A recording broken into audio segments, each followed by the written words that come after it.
o'clock. And shall we start the meeting? Okay. So first item is call to order. And let's do the Pledge of the Allegiance. So do we have a flag somewhere? I see. Well, next time we will prepare one. So let's do the Pledge of the Allegiance. Perfect. Okay. Okay. I pledge allegiance to the flag of the United States of America. and to to the republic for which it stands, one nation, under God, indivisible, with liberty and justice for all. Amen. Thank you. Okay, so next is the roll call. So first of all, Vice Chair Ha. Yes, I'm Okay. here. Dana. Here. Okay, Haley. I know Haley is here. Is Haley muted? No, present. Okay, perfect. Noli. Here. Susan. I'm here. I think, is Susan still alternate or has she been moved to the regular?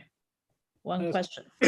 Still an alternate at this point? Still alternate. So Yeah. I will skip Susan first. And Therese, is she still an alternate or being seated as a regular member? I believe seated, I believe. Okay. And the LP is absent as of now. And so we would like to seat Susan. Okay. Okay. And also we have City Council Liaison, Council Member Vice Mayor Carmen here. Hi. Yes, I'm here. Hi. And the Community Librarian Kelly. Yes, I'm here. And the Assistant County Librarian Chris. Okay, and the city staff, John. Yes, here, present. Hey, all right, we are all here. So next item is approval of the agenda. So please take a look for today's agenda. Okay. We have some presentation today and talking to settle our work plan for next year.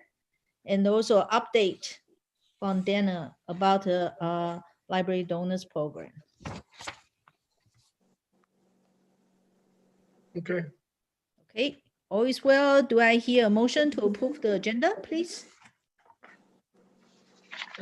Dana has an motion to approve the agenda. I second.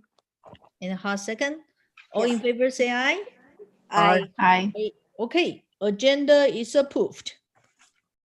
So next item is approval of the minutes for our last special meeting, which was held on September 14th, 2020. Any corrections, amendments?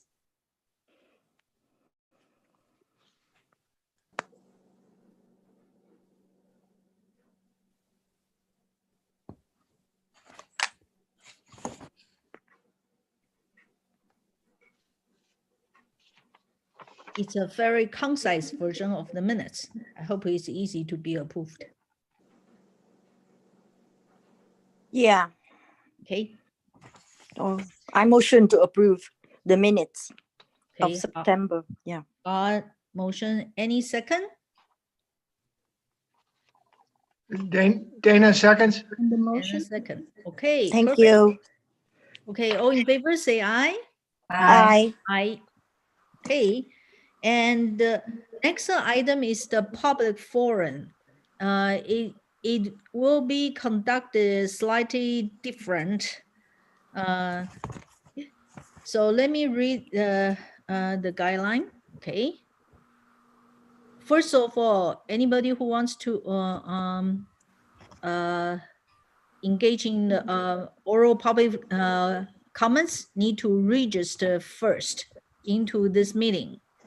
Then a link will be sent to the participant to join the Library and Education Advisory Commission meeting in order to give comments.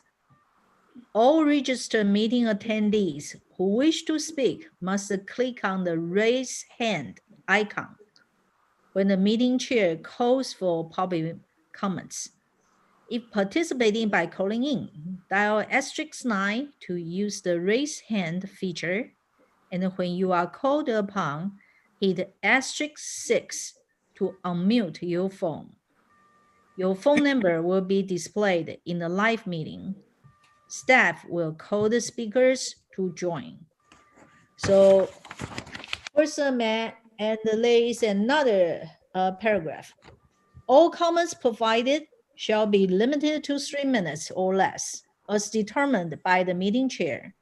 All members of the public will be limited to 1 comment per agenda item and 1 comment for non-agenda items. The online written comment form previously used is no longer available for public comment. Okay, so first, may I ask John, is there any registered attendee for today's meeting for public forum? Elon, at the current time, there's no one waiting to speak during the public forum. Okay, thank you, John. And we will proceed with the next item. Next item is announcements or correspondence.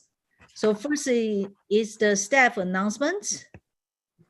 Yes, I just wanted to, last time we met, we talked about our senior nutrition program and that during COVID that we're still open.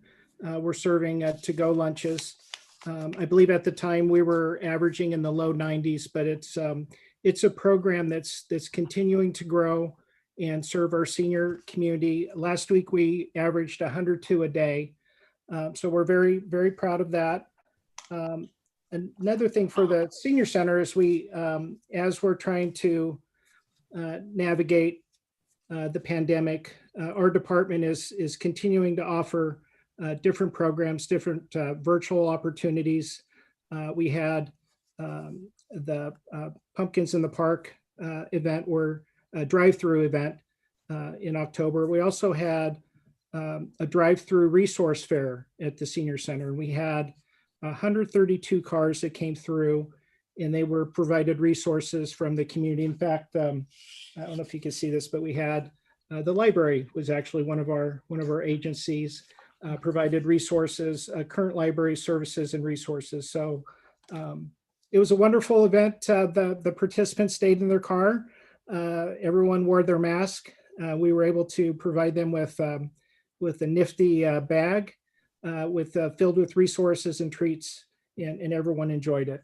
But basically, the main thing is that our department is still very viable, still very active in the community. I know that we just got moved to the purple tier, but that won't stop us from meeting the needs of the community. Thank you, John. I think it's very exciting because from the meeting minutes last time, you said the average was 95, and today you say it grew to 102 in average.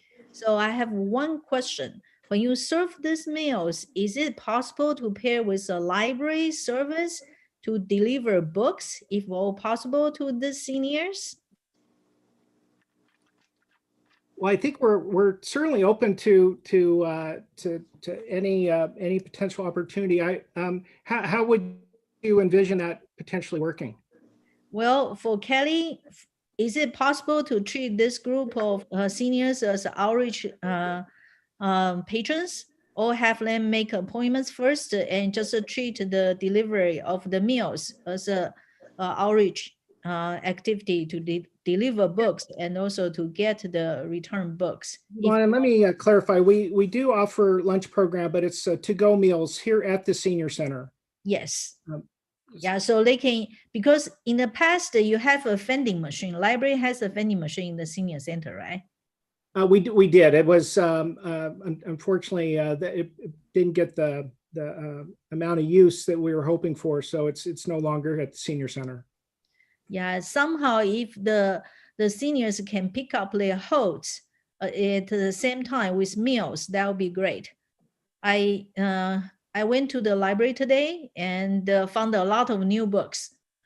So I think every library is experiencing the same. The new materials are a little bit overflow, but I was very happy to see actually the library is being used at a reasonable rate. I see a lot of holds for patrons to pick up, and ask the door staff how many, because she told me I could stay inside the library for 10 minutes. So I asked her how many people can you do to serve at one time. And she said no more than 18.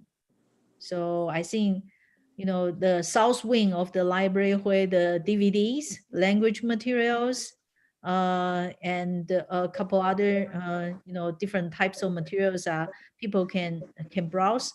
I don't know after tomorrow's rolling back to purple whether or not the service. So I will wait for Chris and Kelly to enlighten us at a later time. Yeah, and I'll certainly bring that up for consideration with the department. One thing though is we're limited to 18 persons in the building at any one time, just due to the spacing needed during COVID. So that might be one potential limitation to that idea, but I will definitely bring that, you know, up for consideration. Yeah, and we're more than happy to work with John and the team and see if anything's possible. But obviously, we all have lots of restrictions right now, so it would be about what we could make work there.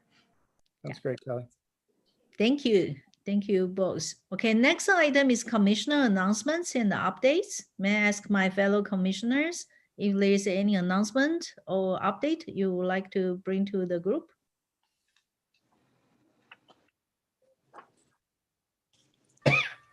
All right, and I will skip it to next item. And in the new business category, and we have a presentation from city staff about the Park and Rec master plan update. So I will pass this on to John to introduce the Park and Rec staff to us. Yeah, so Renee, I see you. Hi, Renee, would you like to introduce the team for the Parks and Recreation? Sure. Hello. I have not seen your faces in a while. Hello, everyone. If you don't know me, good morning. Ooh, it feels like tomorrow morning. Good evening. Good evening, Renee. Yes, a couple of new faces. My name is Renee Lorenzen. I'm the Director of Recreation and Community Services for the City of Milpitas. And this evening, we are excited to bring to the Library and Education Commission a presentation about the Parks and Rec Master Plan. I'm going to turn it over to the project manager at LEHAC Eam from engineering pretty quickly, but we have a current plan that we are updating, and it really is a vision document and an action document that will be approved later next year by our city council for your city's parks and recreation programs. So with that, I'll turn it over to LEHAC. Good evening, everyone. Good evening, chairs, commissioner, councilwoman Montano. Thank you a lot, John, for having us today. My name is LEHAC Eam, an associate civil engineer with engineering department, and I am also the project manager for the Park and Recreation Master Plan update. We also have our consultant, Gate and Associate, joining us today, and they will be providing the presentations of the progress of this master plan update. Basically, what we have completed so far and what is our next step. With that being said, I'm going to turn this over to Linda Gate, the principal project manager with Gate and Associates. Go ahead, Linda. Great.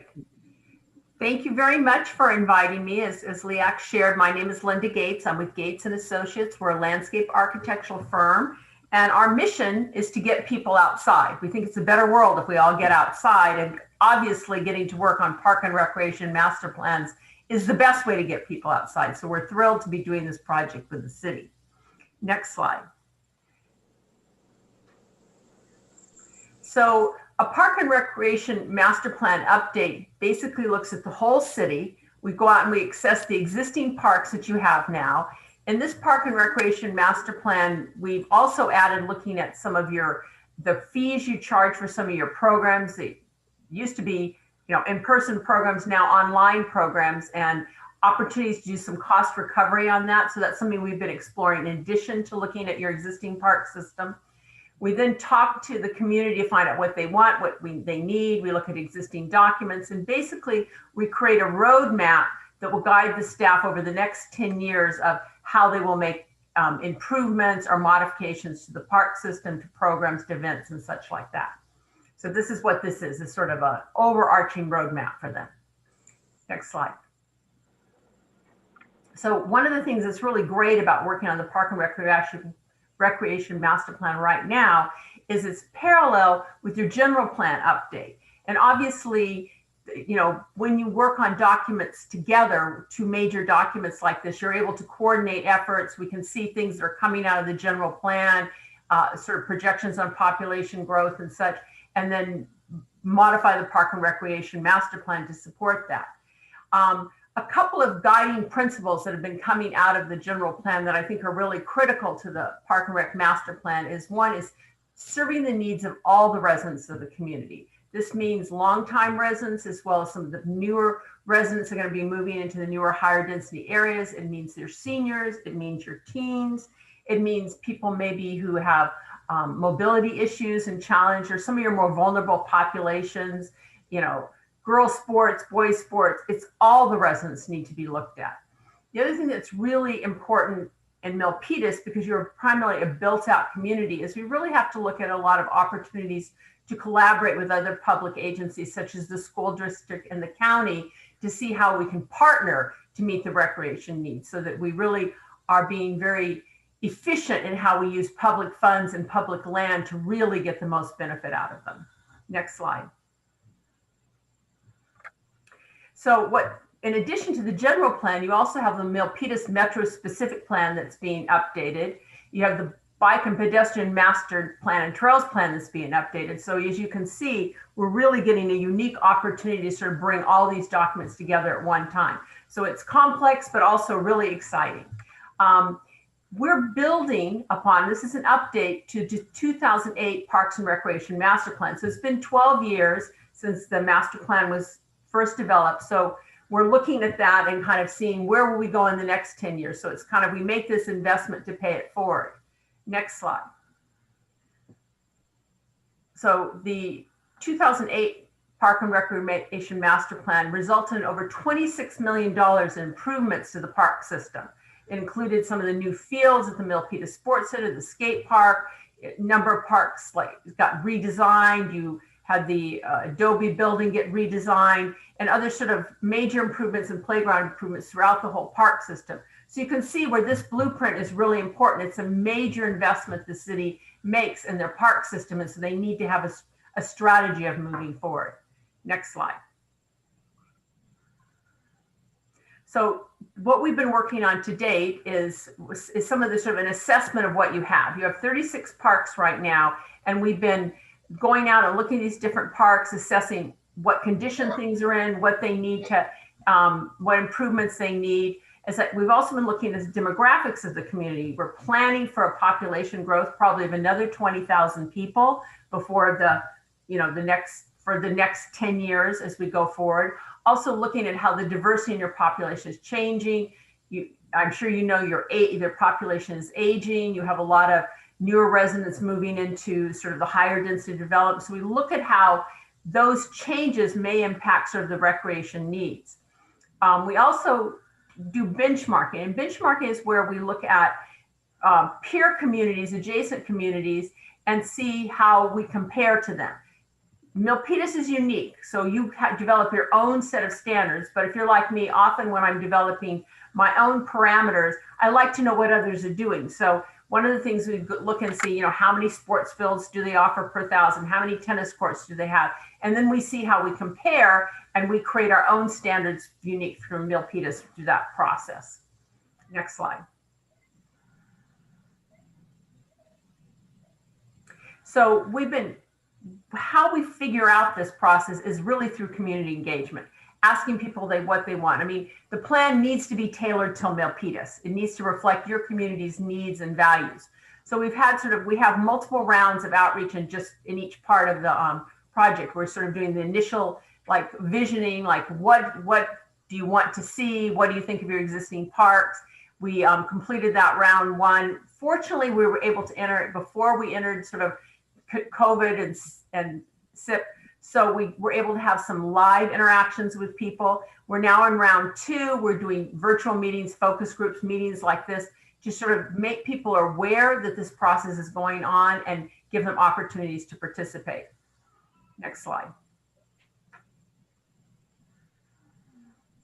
So in round one, as I mentioned, we were able to talk to more than 700 people, and we conduct to find out what they liked about the existing park system, what they felt the park system needed. And we were able to conduct that outreach in English, Spanish, Chinese, and Vietnamese. As you can imagine, the things that people liked were playgrounds, the swim facility, trails, and such, but also the things they wanted to add were more updated playgrounds, more community events, more indoor sports programs. I mean, it's important to note when we're looking at a park and recreation master plan, I'm talking about your parks a lot, but as John was talking about with the senior meals, your park and recreation system, they hold your events, they do a lot of social services, they do a lot of programming, both in person. Now they've adapted very efficiently to online programming. So it's not just about the parks, it's about the whole package and what they reach out to. Next slide. So we're in round two, we're to confirm and clarify. We got a lot of information in round one, so now we're dialing down deeper on the specifics and exploring certain topics. One thing we're doing, and one of the reasons I wanted to come here to speak to you tonight, is we have an online survey that's going on right now. If you go to the city website, you can participate in the survey, and you can click on, in addition to answering some general questions, you can click on specific parks that maybe you're aware of or you visited, and you can comment specifically on things you'd like to see added in the park, issues you have with the park, so we can really have some very specific information about improvements you'd like to see in individual parks. We've also conducted 4 focus groups, as I said, to dial down on certain issues. One was with teens, one was with new residents moving the areas, one was in people that are using the social services and involved in that, another with your sports groups. We also conducted a couple of virtual town halls, like open meetings where everybody could come and talk about any topic they want. And so we're using every method, including now we're meeting with all the different commissions to sort of share that this is going on, because it is so important to create the right plan that you're going to honor for the next 10 years. We need to make sure that we have a representative group of the Milpitas to guide us. Next slide. I think in the chat box, Leak just posted sort of a link to the online survey. So you have no excuse not to go take it. It's really fun. So as I mentioned, we talked to sports groups, and with each of those groups, the organized sports, the teens, the new residents, the social services, and found out different things for them. So like, and the new residents really look towards their park system as an opportunity for them to create neighbors and have neighborhood interaction, which of course is even more challenging right now in COVID. So they wanted things that helped them get to know their neighbors. And they were looking at also rental spaces and such, because often, because they live in smaller units, or maybe they don't have a backyard, they need the parks where they can host birthday parties or events and such like that. Your organized sports are trying to work to create fields that can be used for multiple act sports, whether it's ball field or soccer or cricket and such like that. So trying to layer in a number of sports in one location, because you just don't have a lot of space. I mean, that's just the name of the game, is sort of trying to get maximum bang for the buck. Teens were really interested in creating environments that were comfortable for teenagers. I think there's sort of kids, go to park and play on the playgrounds, and then unless they're in organized sports, they don't really end up using the parks that much. So attracting, teens and making them feel welcome there. Another thing they commented on was really making it comfortable to use the parks in summer, because many of your teen population between school and Hoper and such, and with the shorter days, don't use the parks that much during the school year. So really wanting to make sure it felt comfortable for them in the summer. And then finally talking about social services and inclusion, and how to create environments that were comfortable to the breadth of the community residents and that vulnerable population. And so we talked to these focus groups. Next slide. And things that came up in the town hall meeting, a growing interest in cricket. And we mentioned inclusiveness and playgrounds and amenities in the park, just making it seamless. I, as a grandmother, want to be able to access that play structure too, just as well as my kids going up there. Programming, classes being offered more on weekends and weeknights as opposed just through the week, and the kinds of new programs that they might see the Parks Department, Recreation Department offering in the future. Connectivity is also really important. A lot of people want to be able to walk or bike to the park, not have to get in the car to go to a park. So these are some of the trends that we saw coming up in our town hall meetings. Next slide. So as I mentioned to you, part of my appeal to you tonight is that you would share your opinions about the park system. And Leak shared in the chat room, here's the website where you can go on and participate and give me your 2 cents and comment correct, specifically on any parts that you have strong feelings about, so that we can collect your input and include your voice in this plan. Next slide. So after we collect all this input, one of the things we're working on is I talked about joint use opportunities, like with the school district or the county and such. So we're holding some meetings to discuss that a little bit more in depth. Then we will come up with some prioritization criteria, because we'll come up with a lot of improvements we want to do, but you can't do them all at once. So an agreed upon how you would rank which things you tackle first, like sort of criteria for that, create recommendations. That will be the third round. Those recommendations will go out. There'll be an opportunity for the community to comment on those recommendations and the priorities that are established, along with the cost associated with them, and then move that forward. Have a roadmap for the next 10 years. Next slide.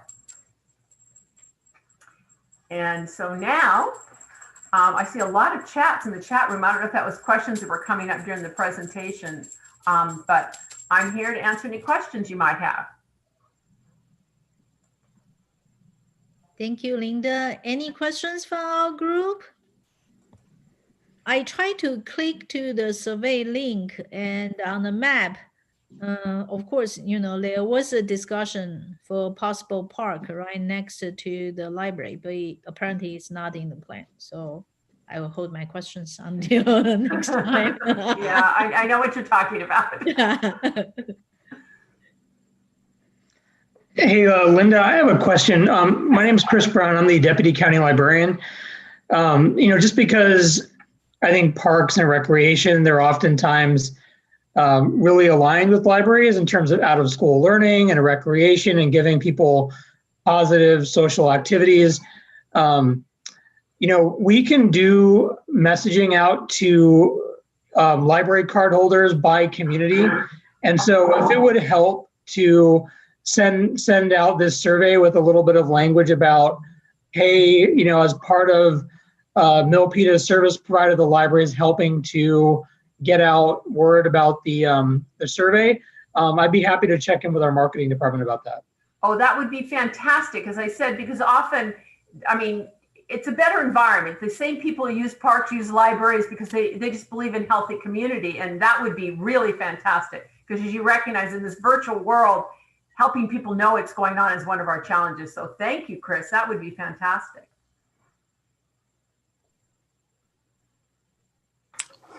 Hello, may I have a question, please? Sure. My name is Hafan, and I am impressed with one of your points regarding the benchmarking. And the benchmarking, can you expand on that a little bit, please? Okay, so what we do is we pick some other communities that maybe have similar population or similar demographics or near there, or your city's just curious about. And then we go and look at various things like how many park acres do they have per 1,000 people? How many soccer fields do they have per 1,000 people? How many tennis courts? We look at all that, and they're all different. And it's, I have to be honest, it's not always that easy to compare apples to apples, because is that a practice field? Is it a lighted field? There's some, but it gives you a little bit of a parameter so that you're like, oh my gosh, we have so few soccer fields. This is not true, but I'm just saying, like, so you understand how you compare, and then you may say, oh no, that makes sense. Or maybe you have the most cricket pitches, and it's like, well, that makes sense because we really like cricket. It's just a way for you to go, we know we're different from that community, so our standards are different. It's a piece of information. We don't match to it. It's just one of the pieces in the comprehensive look we take. Yeah, from the benchmark marking slide, it shows we are better than Mountain View in terms of space, but we are not as good as Cupertino. Maybe they have more parks than we do. But anyway, it's a bad comparison. Right, and sometimes it might be that we can dial down how many neighborhood parks have acreage and how many open space. So sometimes if there's something that we're curious about, then we can dial down. It's not meant to be anything other than a scan. Do you know what I'm talking about of your area? And we did the same benchmarking with programs and fees that we're doing. So there was a big study about what types of programs other cities offer and what they charge for them. So there's a whole study about that. And once again, when somebody says, we do a ballet class, well, you don't really know every detail about it, but it gives you a sense of what they charge for it. So you know where you stand. So yeah, it's a piece of information. And transit area was mentioned in your presentation. Mm-hmm. So will there be any parks near that area? Well, yes, and that's when you have the Milpitas, the Metro specific plan is being developed right now. And one of the things that we're looking at is this concept of it's not just pure acreage, but it's making sure you have the amenities and facilities you want. So even looking at ways that it's we call it the experience versus acreage. It's not just enough to have the right amount of acres, but you want to have the right amount of facilities and such. So we're working with them on sort of how we set some standards as they move forward, because they're committed to, as they add more people, they either have to add parks or donate money that the city will use then to create parks. So it's a system that makes sure that happens. All right. Okay, thank you. Thank you. Thank you. Linda. Thank you so much. Any other questions for Linda?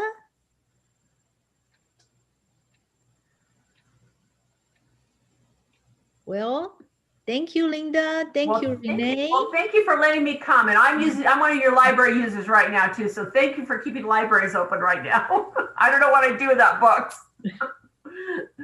Thank you very much. Have a great evening. Thank you. You too. Okay. And our next item is a work plan projects. And John has a slide that IT can display for us for discussion. The work plan.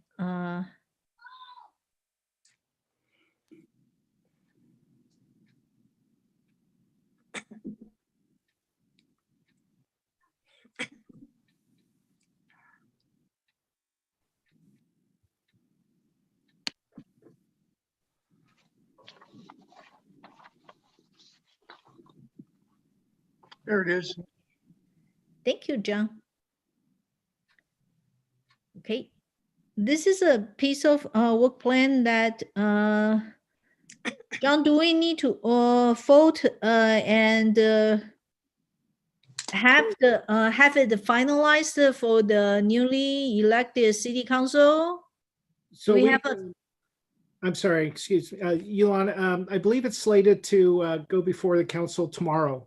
tomorrow. So currently Okay. at draft status until finalized and approved. But I think we could start, making those preparations, making those plans. I know we have a few items coming up in February, so I thought maybe we could, look to the future as far as how we want to approach some of these activities. Especially if they're going to be, virtual type. Take a little more planning than maybe previously. Okay, and based on this, and I know we have a donor program update at a later item.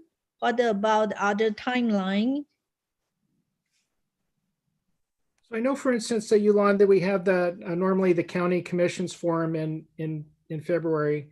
Do you or anyone else know, is that something going forward in a virtual type setting, or? That'll be a question to Chris and Kelly. Do you have anything you can update us as to the annual county commissioner, library commissioner forum? Yeah, we're definitely going to be doing an event. It is going to be online. We don't have the specifics yet, but as soon as we do, we'll make sure we get it out. Yeah, it's usually the end of January or the first week of February. So I think the date is pretty visible listed here.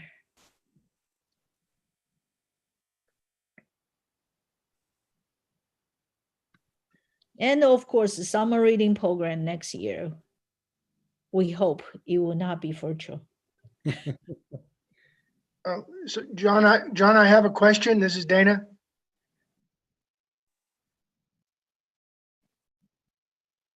And Dana, please. Yeah. Did John say this work plan will be presented tomorrow to the city council? And Yeah. Dana, my understanding is all the commission work plans collectively will be presented to as part of the agenda for the council tomorrow. So would it be helpful if we as a commission say, hey, this looks pretty good, and do you want us to sort of do a vote that something like our work plan, you know, subject to the virus, looks good so far? Well, we the last time we met, we kind of put our stamp of approval on content, and I think we're at this point, Dana, we're just waiting that confirmation or affirmation from city council. I think we have a little bit of flexibility as far as how we accomplish these goals and these tasks.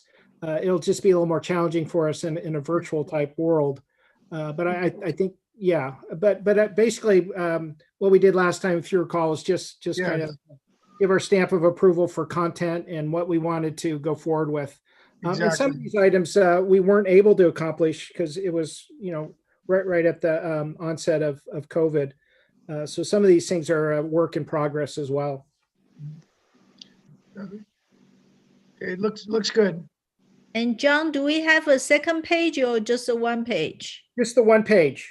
Just the one page. That all look good. And the work plan summary. Shall we take a look at the paragraph? Your next page, the summary. I think the first page is fine.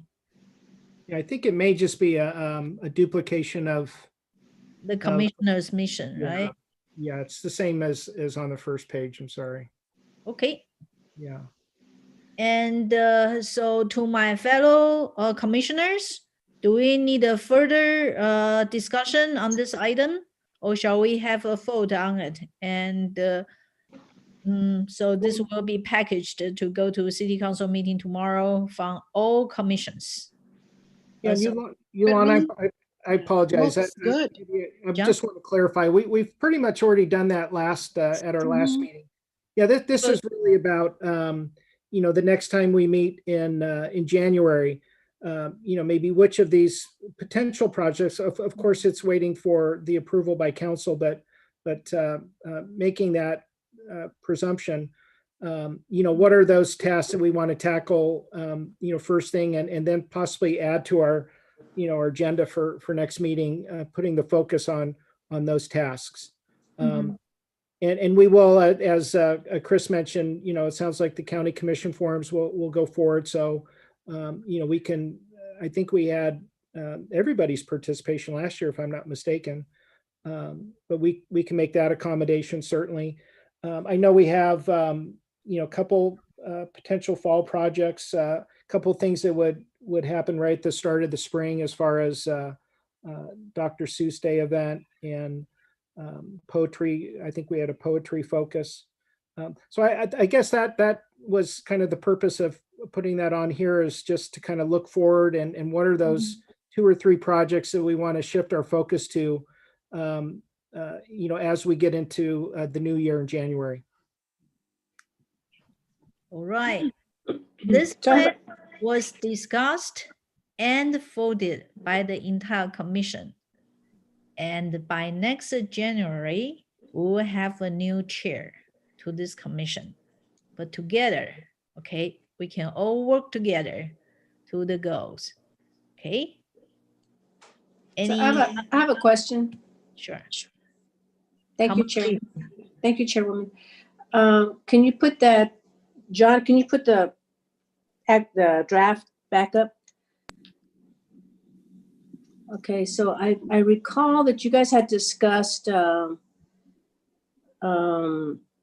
let me backtrack. How much, I know there was money allocated to the poetry contest and all. Is that money still there, or did it disappear, or did it get carried over in the budget, in your library budget, or the commission budget? Yeah, I believe it was carried over, Carmen.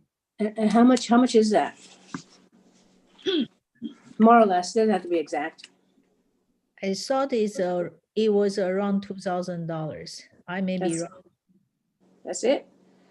Okay. It was around 2000 range to my knowledge, but we definitely can take a second look. Yeah.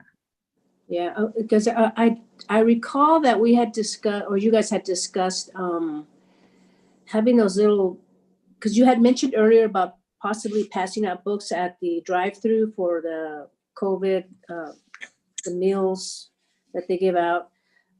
But we would, another alternative would be to have those little houses that books are in the neighborhoods. Do you recall? I don't know what they're The called. little library. Yeah, there you The go. little library project, I think that was discussed by council member. Elpidio, was it Elpidio? Yeah. But they, at that time, there was 3 little libraries in Milpitas. I think right now it's down to 1 or 2 because at least one close to me, I know the house moved and no longer is there. Oh, to manage it, to maintain it. The household moved. In usual case, if a household wants to establish a little library in front of their house, they can purchase the, the wooden, usually the wooden book pretty much is like a bigger size of the birdhouse. Right. Yeah. And Well, it's a national or / international registry. Yeah. So the household can go on to that place to register. But usually they are non-library books because clearly there's no checkout, there's no return, right. It's just no transaction being recorded. And pretty much is, it's like a food pantry, just a one way going out. But I have seen some libraries, they said they also have people adding books to those places. I think Noli can speak for the Friends library book sale. Pretty much, I think that would be better operated if from the Friends, if they have excessive books after book sale, because usually then you ship out by weight. Yeah. Maybe that's a solution to. Yeah, I don't want to go off on a tangent, but yeah, I don't want to drag this out. But maybe in the future, sure, we can help fund some of those little book bird houses in neighborhoods. That might be a project you might want to do in the future. Sure. So anyway, that's it. Yeah, and also for city council, last time when we started, there was a city code questions. So some cities would allow such little library, the big birdhouse, to be in, but Milpitas doesn't seem to have any existing code in place. Because that has to do with public safety and also the fire hazard, other stuff. So we definitely need the city council's guidance on this. And if, from my personal perspective, it would be great if in Milpitas community, we see a lot of this, the little libraries. Think about the little kid on the way to the school. You can see many little houses, then grab a book, you can put it in the back. That would be wonderful, but definitely that's a citywide effort. And as I said, because usually the transactions were not recorded. So that's not part of the library usual operations. I'm sure, Kelly and Chris may step in to see if you have any other comments. You know what, Yolanda, I think at the point of, so that hopefully the vaccine's going to be out there pretty quick, but I know that, there's a lot of consideration. For instance, all the books that go out of the library now are wiped down and sanitized. And there's not really that safeguard with those. Yeah, I forgot about that. You're right. But by the time I think it's great to add potentially to our next work plan. And at that point, we'll be over the, hopefully over the situation we're in, and that a concern. I think that's a great idea. So just think about it in the future. Yeah, that's a great idea. Those are really nice. Okay, thanks for letting me speak. The only thing I might add, and Kelly can chime in as well, I think those tools are most impactful when they're put into an area where someone can't get to the library. So if there are under-resourced neighborhoods where you have kids that are not able to get to a library, or elementary school kids where they're really working on that 0 to 3rd grade reading, I think that's where there's the opportunity for the most impact. And did I see Dana? Do you have a question? Yes, I'm listening to these good suggestions. And what comes to mind is, as you know, Noni and I also serve on the Friends board. And what I can propose to the board is to consider, as we collect more and more books, donated books to the Friends. Of course, we're not having the book sales. In the past, we've actually donated some of our surplus Friends books to, for example, Elmwood. So maybe what I can do is suggest to the Friends board that we look into possibly donating some of our surplus books, maybe even paperback books, such that as the seniors drive up to the senior center to pick up their meals, maybe we could have these little displays sort of analogous to the little library houses where the seniors could just take some of these surplus books. But again, let me, if it's okay, I could bring it up to the Friends board, and then maybe, why don't we, maybe Noni and I, since we serve on both, we could sort of take an action item to kind of look into this, and then to coordinate with Kelly and with John. Budget wise, the city needs every dollar they can hold on to. So, the Friends are in pretty good financial shape now, thanks to Noni and Catherine and Rosemary. So I do think we could provide some surplus books to John for the seniors. At present, we could probably provide them with dozens of boxes of books. Yeah, so why don't, if it's okay, to move it along, Noni and I can take an action item to implement this idea, as long as our Friends board goes along with it, which I think they will. Yeah, I like that. That's a great idea, Dana. And John, definitely you can add a line, and it's not only a proposal, it's going to be an action item. Yeah, John, we could do this, here by the end of the month. Sure. And as you're kind of describing that, and as this is brought up, I think certainly there's potential for that. We would just need to build in that kind of that mechanism to make sure that the items are wiped down. That we have to be exactly. I think the protocol is the books have to sit for 3 days unattended, and I think Kelly, you might update us on how long books have to sit in a box before they can be touched. We're currently quarantining items for 4 days at the library. So we recommend the same for Friends. John, that makes sense. Thank you. John, we could give you several boxes of books and you just let them sit for 4 days before you give them out to the seniors. You've already been sitting for many days. Our participants kind of sorting through the different ones and just different people touching them. So, but Sounds like there's some best practices out there that we can certainly work together. I think it's a great idea. Yeah, I have some thoughts on that, and I'm happy to chime in and work with you all on that too. Great.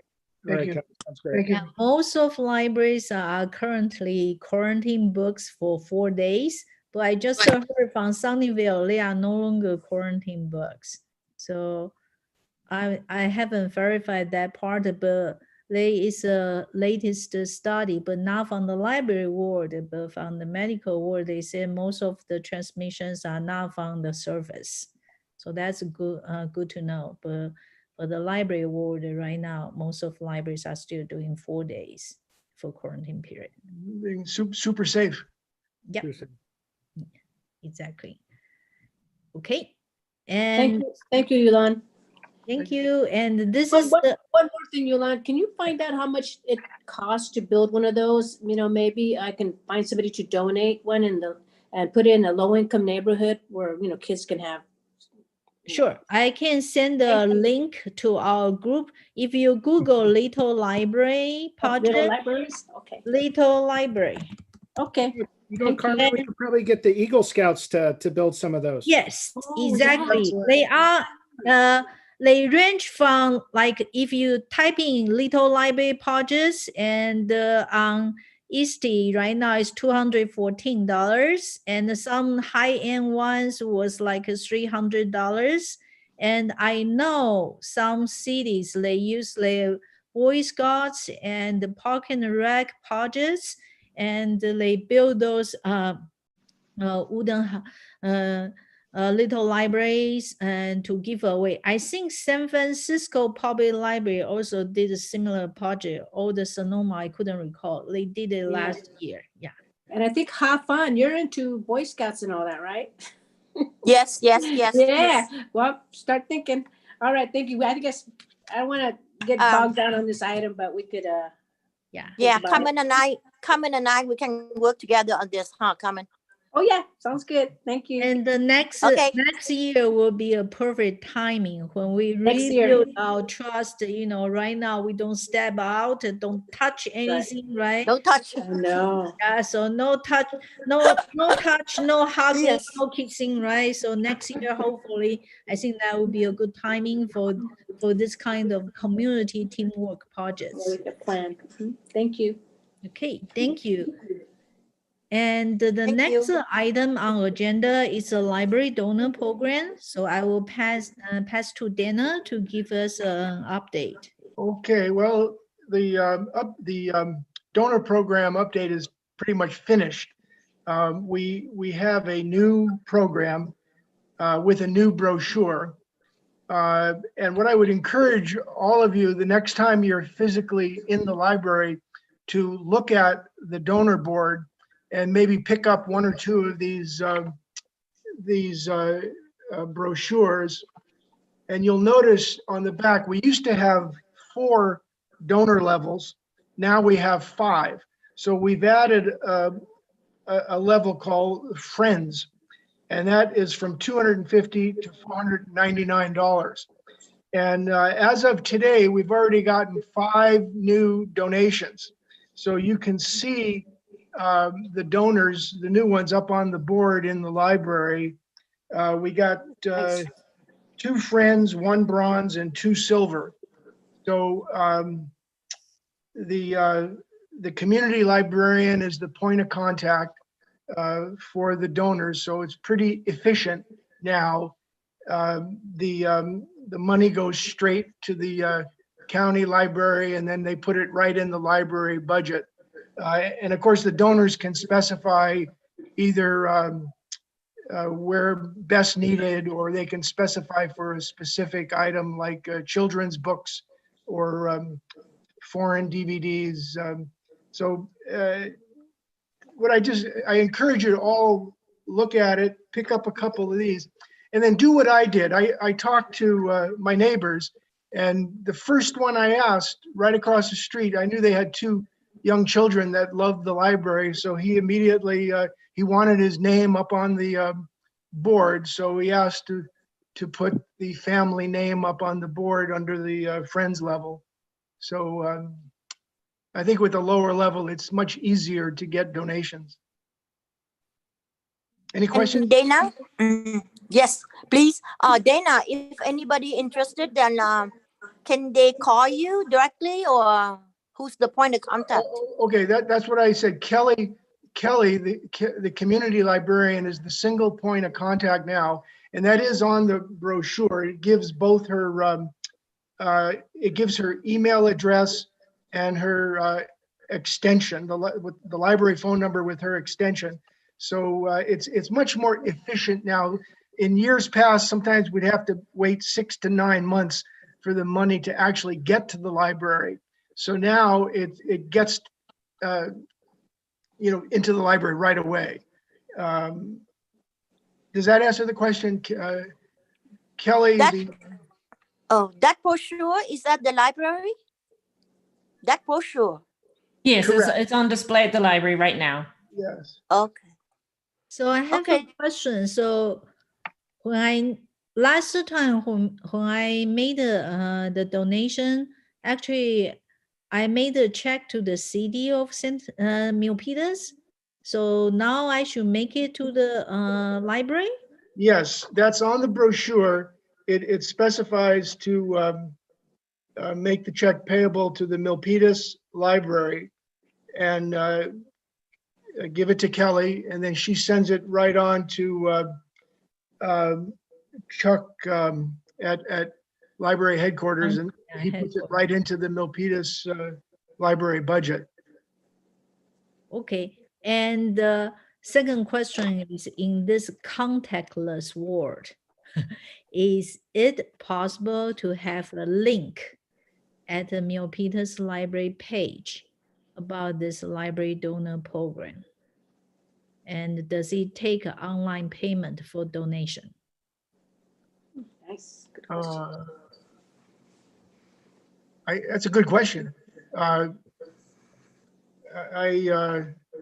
Maybe something, Kelly, is it possible? Because I know there's a county-wide library page, but we also have the Milpitas library page. Is it possible to embed a link there and point to the library donor program with the same contents that are available in the brochure, and possibly with a link for asking for donation? Yeah, I think it would be possible to put the information up on the page. The online payment, I'm not sure about. I'd have to defer to Chris for more information on that. I think the Friends, Noni, correct me if not, does the Friends group have a link to donate online? No, we don't have one for donations. We started to set something up so people could do their membership fees online, and I don't think it ever really got going because there were several hoops to jump through. So no, I don't believe we have an online payment option to offer. Yeah, I think for security, I think it would make sense to maybe advertise it on the county website for Milpitas Library. But I do think the payments should still be via a check.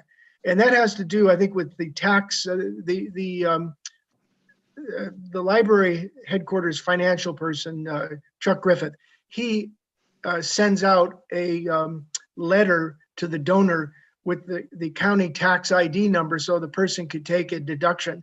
So I think because of that, it really should remain a hard check to Kelly sent to library headquarters to get the tax receipt letter. Okay.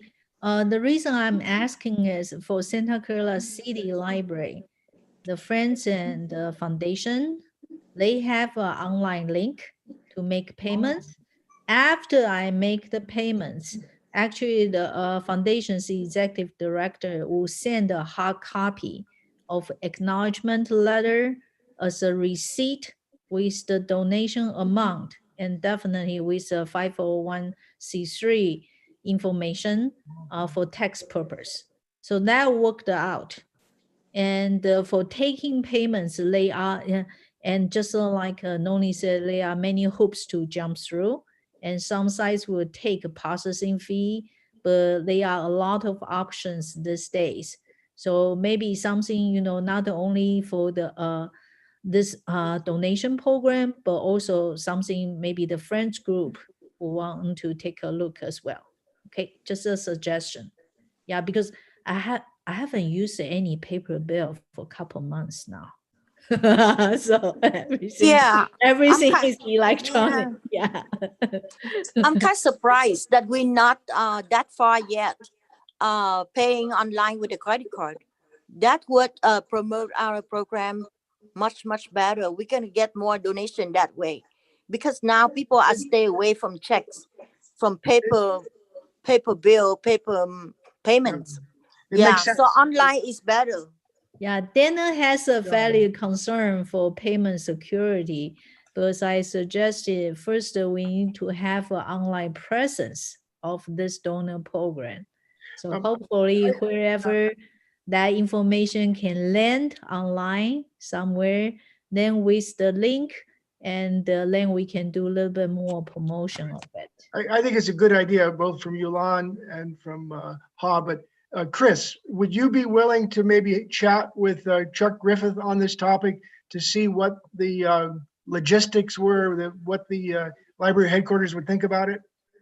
Yeah, I think I've been looking through the website as we've been talking, and none of the other support groups have a link to their online donations. So I think we've kind of gone back to this subject a few times, but I'll check in with them to see if there's any change that's happened. Okay. And maybe at our next meeting, you could give us an update. You bet. All right. Any other questions for this one item? Okay, thank you. And let's proceed with the next item. First is the Friends of the Milpitas Library report. We continue to list things on Amazon and sell things on Amazon.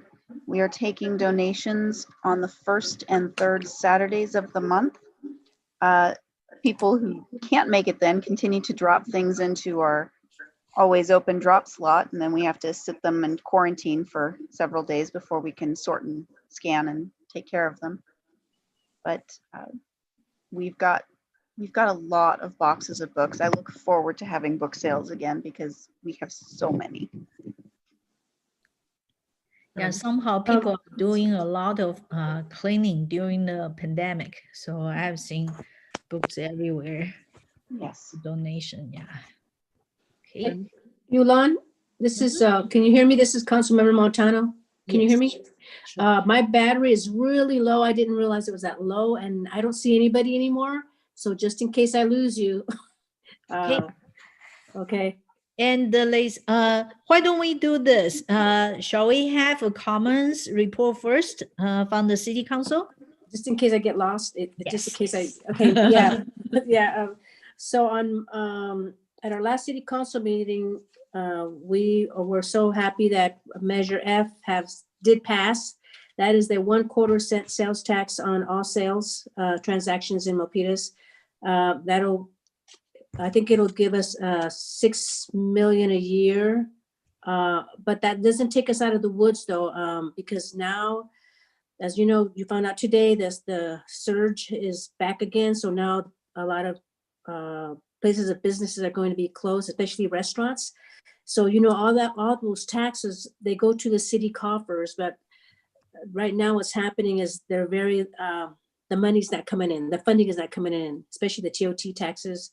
So the city is going to have to cut back, freezes, and no layoffs thanks to Measure F.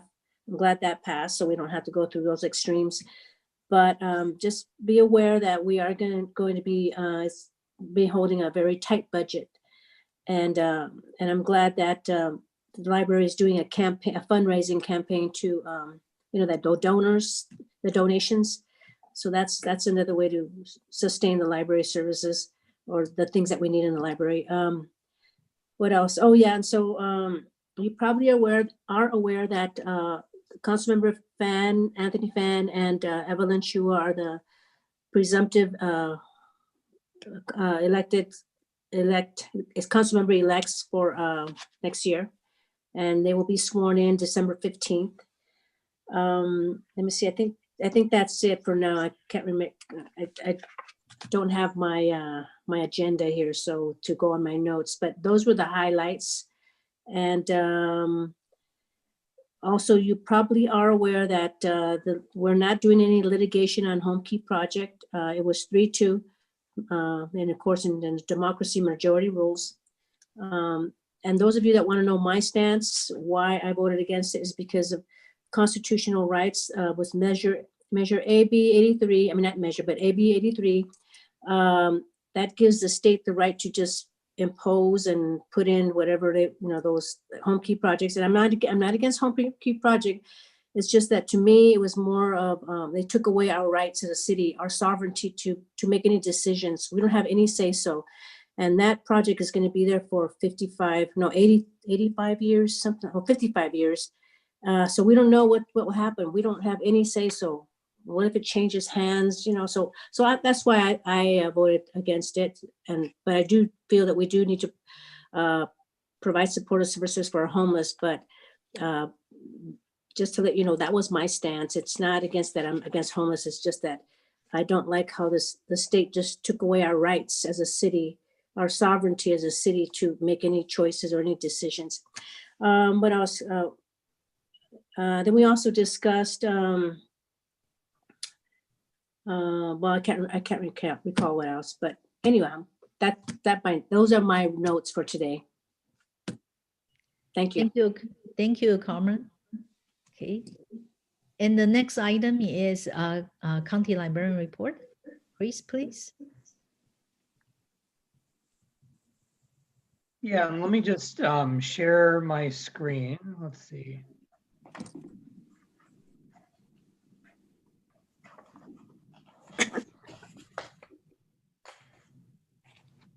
Am I able to share? I don't know if I have sharing permissions. Yes, yeah.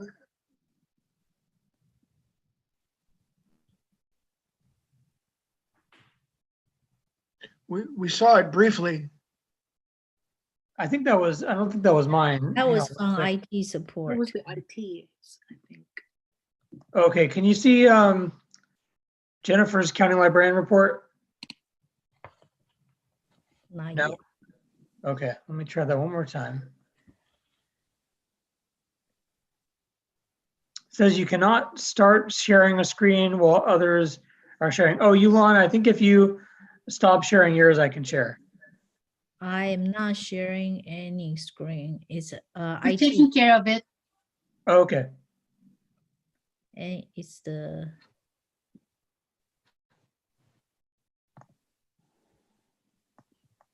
Okay, great. okay. Oh, there it is. Here you go. Great. Well, hi, everybody. Good to see you all virtually. I'm here in for Jennifer Weeks, our county librarian. I'm Chris Brown, our deputy county librarian, and this is her report covering the month of November. One thing that we've expanded to all of our is offering lobby service. I think Milpitas was lucky in that Kelly was one of our early adopters in the district. Milpitas got lobby service before other folks, but we've now expanded that to every community library in our district. And Milpitas is also getting quite a number of books to browse and just make it more of a stop as opposed to just getting your holds. People are now able to get their kids' books and they're able to pick up books by grade. And I think Kelly will probably talk a little bit more about some of the other expansions that she's done. We're still doing our social distancing. And in light of the update about moving into purple, the purple phase, one thing we did was we really kept our capacity at only 25%. So that's really what the purple designation entails, is you can be open as retail, which libraries are considered, but you can only have 25% capacity. And we never really expanded beyond that. So we don't actually have to change our services right now. We've also been helping out with the vote. I'm glad that it's been called and that chapter can hopefully be wrapped. But Kelly deserves a lot of credit actually having Milpitas being one of the places that residents could come in to vote in Santa Clara County. Jennifer's also included this overview of the different services we offered. I think you're all familiar with these. We've presented on these over the last few months as we've been doing these reports virtually, but it just gives you at a glance all the services we've offered, when they started, and sort of when they've begun, as well as our numbers, the amount of appointments we're offering, the number of physical items. Our programs continue to be incredibly popular, not just live, but also for children and parents after the fact. And then also our ebooks are getting quite a bit of use and almost getting up to the same level as our physical books. And she also included just some words of appreciation from our residents. So as commissioners, you could kind of see how we've been doing and how people are feeling like we're impacting them and their households. So we have people talking about coming in with their family, that it's one of their bright spots in their week, given that many of us don't have a lot of things that we can go do. So the library is really that destination for them while they're all continuing to keep their social distance. And it's just always nice to see our community appreciating these services and to hear directly from them about what they think. And that concludes Jennifer's report. I'm happy to answer any questions.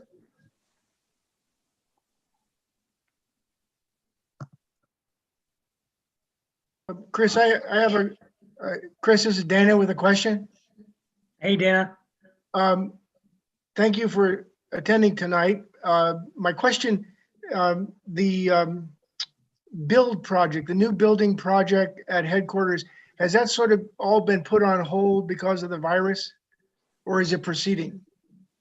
We're waiting to see a little bit more about how our funding gets impacted in January.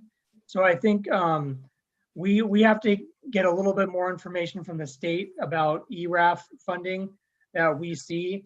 If that gets really drawn down or we don't see the same amount of money, I think we have to do a little bit of evaluation. If we can't do a certain amount of hiring, we're not talking about layoffs, but I think we want to make sure that we're sensitive to the context that we're in.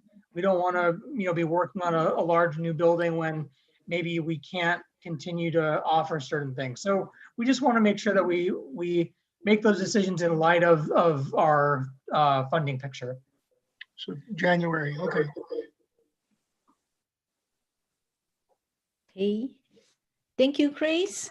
Thank you. And the next is a community librarian report. Kelly, please. Okay, my turn. I'll share my screen now.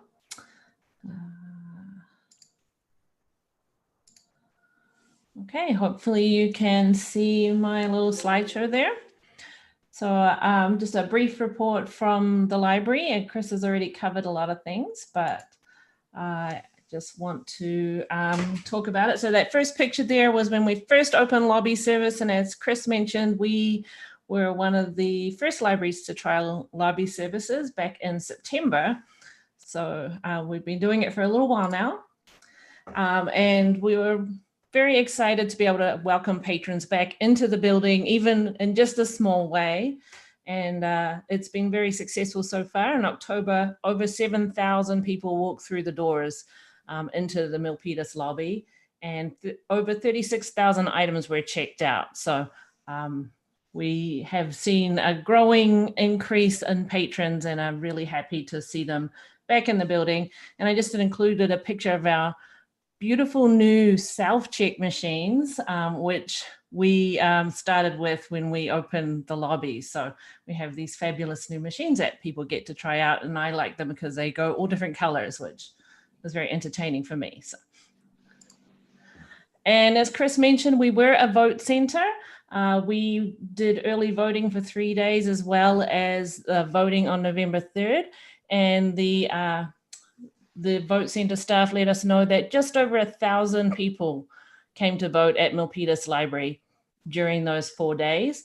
And this is a shot from election day. I went out there about 4 o'clock and there was a line, but everyone was being great with social distancing, and they were all very cheerful and just really happy to be able to go in and exercise their right to vote. So I'm glad that we were able to assist with that. Programming has been going on online. And I just wanted to include a few shots to show the variety of things that we are managing to do online. So we have Miss Heidi, one of our children's librarians, presenting a story time online. Those happen regularly. They're all on our events calendar. During October, Elizabeth from Gilroy did a Day of the Dead altar tour, and you can see she set up a fabulous altar in her backyard. So that was amazing. She did that and then took everyone on a tour of that. And we were also able to do things like arts and crafts. So we have a screenshot there of our teen paint night that happened in October. And I'm very excited to announce that last week we expanded our lobby service. So we kind of went a little bit bigger than we had. Part of the reason for that was we now are able to offer computer access. So we have 2 computers available for booking for 1 hour or 50-minute sessions every hour of service. And they are already being used. We had several bookings today, as well as a person walk up and who just needed to print something out, and we were able to offer that service. So computer access appointments can be booked online, or you can call into our library phone numbers for help, and they'll book people in there. With that expansion, we opened up the south wing of the building. So that now gives access to our international languages collection, our adult fiction and large print, our adult DVD and bestsellers and new books. And it gave the children's department a little bit more room to spread out. So you can see they set up more displays. They've got lots of graded books, as well as international language and nonfiction. So we're really happy to trial this expanded service and just offer a little bit more access. And as Chris said, we kept our numbers pretty conservative, so we will not have to change anything with the new purple tier. We'll be able to carry on with this level of service. And then finally, I just wanted to mention some upcoming programs that people might be interested in. And as always, please go check out our events calendar. We have a whole ton of exciting programs for all ages on our events page there. So coming up soon, we have Medicare enrollment for 2021. And this is a Zoom webinar that people can sign up for and find out all the information they need to get enrolled for Medicare, which is a very timely and important topic. So I wanted to promote that. For the children, we have a holiday puppet show. This is Happy Bright Kids Puppets that will be doing a puppet show on December 2nd. And then I also wanted to promote again an open mic night for our teens. This one's extra special because we are launching Santa Clara County's Youth Poet Laureate program. This is a brand new program. The Santa Clara County Youth Poet Laureate program is being launched by Janet Salpiago, who is our current Poet Laureate for the county. And she is spearheading the initiative, as well as running the open mic night to launch this.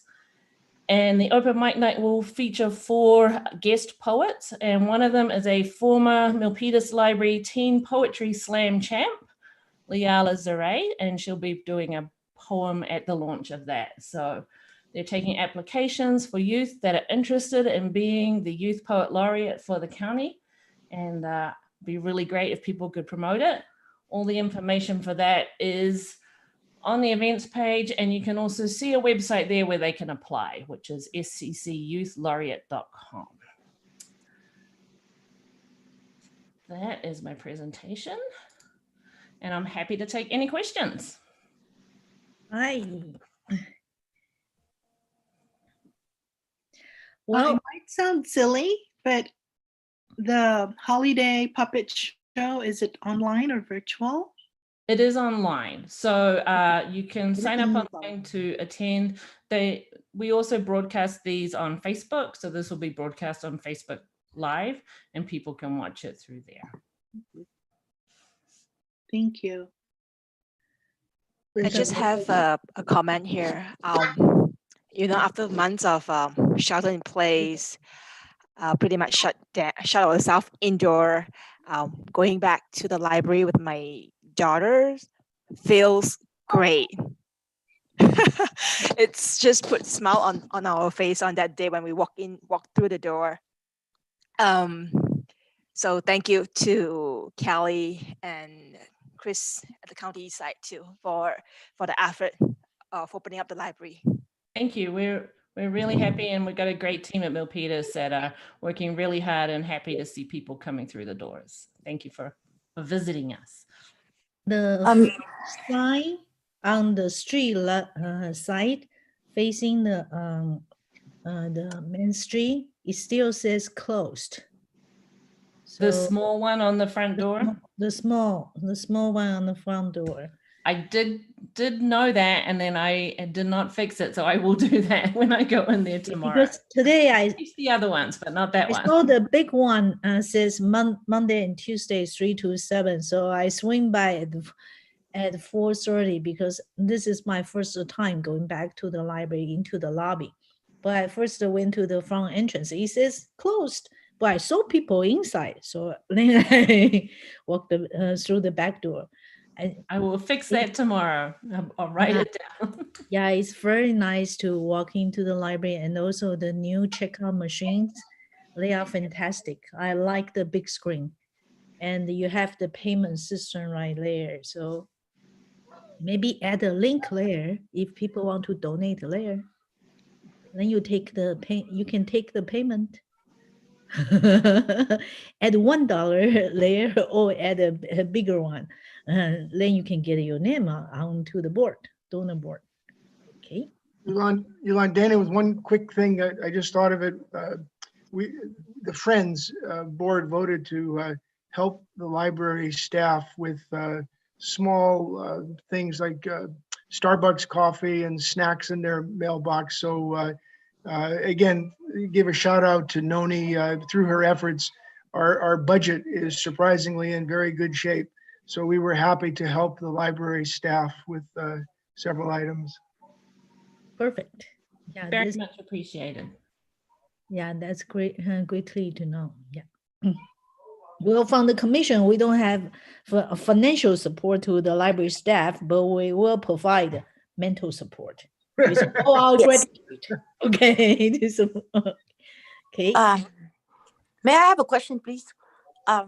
Regarding the Youth Poet Laureate program, how does it work? Is there a link they can sign up, or can you explain in details a little bit, please? The Youth Poet program. Sure. There is a link. Basically how it works, it's a program where the people who are interested in being the Youth Poet Laureate for their county can sign up, and they'll do some mentoring with Janet Sapiago, the County Poet Laureate, and she will select, I believe it's in March next year, she will select our county's next, first Youth Poet Laureate. The link to sign up, she'll also be discussing it at the open mic night. So part of the launch will be her introducing it, talking to teens about what might be expected and giving them more information there. It's going to be streamed on Facebook Live as well on the County Library Facebook. And the link to apply is sccyouth.laureate.com. And I'll SCC? paste that in the chat box right now as well. Okay, thank you. I would like to promote that one. Yes, please do. I will. Thank Perfect. you. All right. Hey, Elon, can I mention just one thing?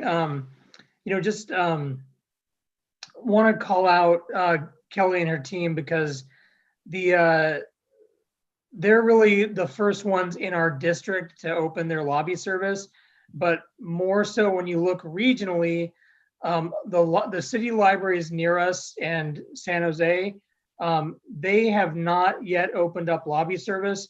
The only other ones that have started is Los Gatos, and they actually came to Milpitas Library to meet with Kelly's team and see how they've done this. So really, she's not only been I think a precursor, her and her team in the district, but also in this whole region. We're really the first system that got lobby service back. So just want to call that out. Thanks, Kelly. And that's all. Give Kelly a round of applause. Yeah, congratulations. Thank you. I'll go to work tomorrow and I'll do that same for all of the staff so they can share that. Okay. Any future agenda items? Yulon, I'm going to come back with that donation information, right? Yeah. Okay. Any other item? Yolanda, at that point, we'll have our work plan finalized, so we could start prioritizing and maybe set up some subcommittees if needed. Sure. And the first thing of our January meeting will be to elect the next chair. Then I will pass the torch. Do we have a date? Do we have a date for the January meeting? You know what, Dana, I think it's I don't know if it's if it falls on 18th? on January 18th, the third Monday. You know, folks, I'd like to, I think we can. Okay, we lost John a bit. John, we lost you. Sorry, I think I froze a little bit. We compete with another a commission, I think, for this particular Monday. And they found another date for this time, but it may be our turn next time to find another date. So I'll get back to all of you in the next week or so as far as when that proposed date is. Okay. Okay. Thank you, John. And I think that's all for today's meeting. And do I hear a motion to adjourn the meeting? Dana has a motion to adjourn. I second. And a hard second. All in favor, say aye. Aye. Aye. Have a nice evening. Okay. Stay Thank safe you, and stay healthy. Okay. Bye-bye. Bye-bye. Good night. Thank you, Rochelle. Good night.